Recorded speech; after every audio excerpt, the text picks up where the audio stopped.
All right, so my story, like you said, begins December 2nd, 2008, and it basically begins with my mom and the rest of my family. So I'm going to show a couple pictures starting from about middle 2008 up till a couple weekends ago, and then I'm going to go from there. So this first picture is from spring of 2008. This is my family, my sister, me, and my dad and my mom. This is from November of 2008. In about August 2008, my mom started getting kind of sick. She wasn't feeling that great. She got tired for long periods of time. And she started losing weight a little bit. So she was starting to go to the doctor a lot. And she finally, on December 2008, December 2nd, they diagnosed her with a rare form of T-cell lymphoma, which is a type of blood cancer. So after December 2nd, she started going through a lot of rounds of chemotherapy at Presbyterian Hospital here in Dallas. This is her with a bunch of her doctors, and that is a wig that she's wearing in the top left corner. Basically, the system was there were 6 times she would be in chemotherapy for 5 days, and she'd be home for 15 days. And she'd be in chemotherapy for 5 days, and she'd be home for 15. And that went on all through about March of 2009. Through this, she started losing her hair, and basically it was a pretty difficult time for most of our family. We're getting through it a much. This is her in the hospital. She was bald, yeah. And basically the hospital had this deal. They wanted to get the people out to exercise a lot. So if you walked around the hallways or something, you would get a bandana and a bag of M&Ms. So she was getting a lot of bandanas and M&Ms, which I was really happy about. This was the final bag of Dallas chemotherapy that she received.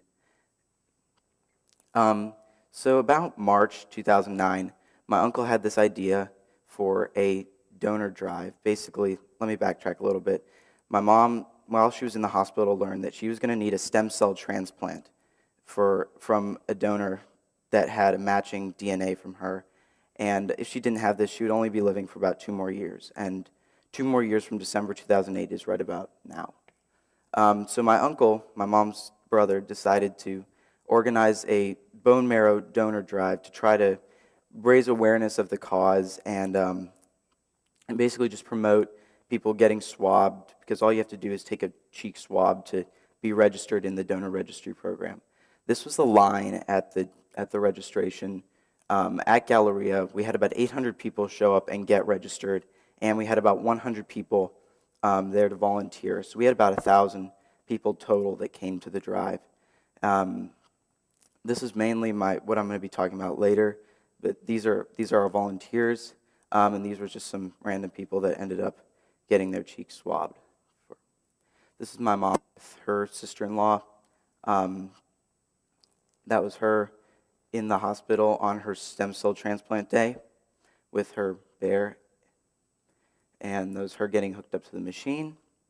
And these are the 3 bags of blood that essentially saved my mom's life. So the whole procedure of the first bag of stem cells lasted about 20 minutes.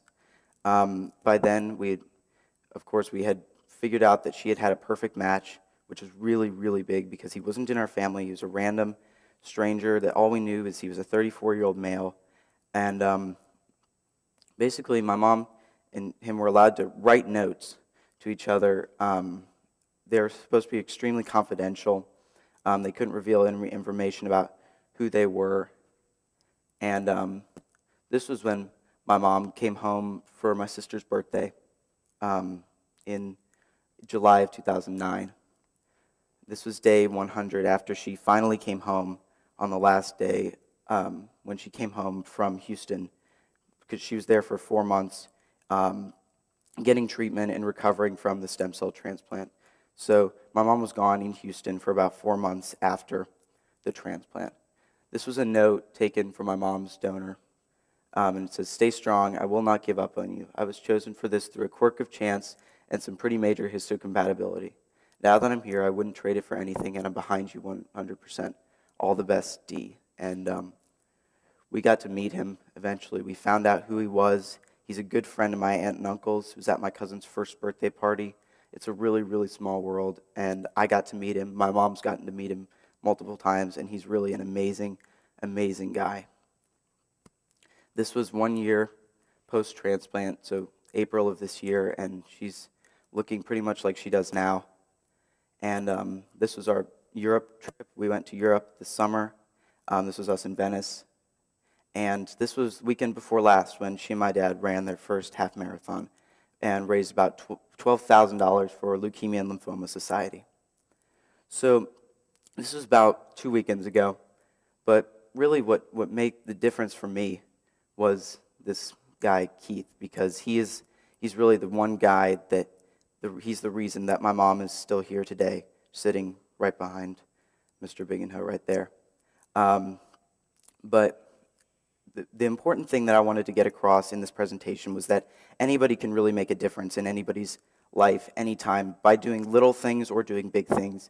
He did, obviously, a really big thing, but to him, it was that he went in and he swabbed a Q-tip on the inside of his cheek 13 years ago. And here he is now. He's saved my mom's life. He's become an inspiration and a blessing to our family. So basically, anybody can really do anything to save somebody's life, whether it's a small thing or a big thing. And like we said, we had people all along the way helping us through our journey. We actually had a website that when my mom first went into the hospital, we made this website called Caring for Karen.